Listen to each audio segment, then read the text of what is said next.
Assalamualaikum Syederalon. Kembali lagi di channel Irfan Aceh.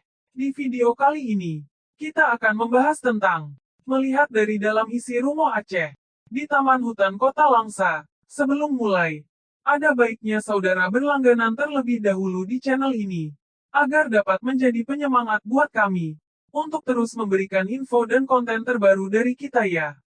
Terima kasih. Rumo Aceh yang telah berusia 300 tahun yang lalu ini. Di dalam terdapat barang-barang antik, peninggalan tempo dulu.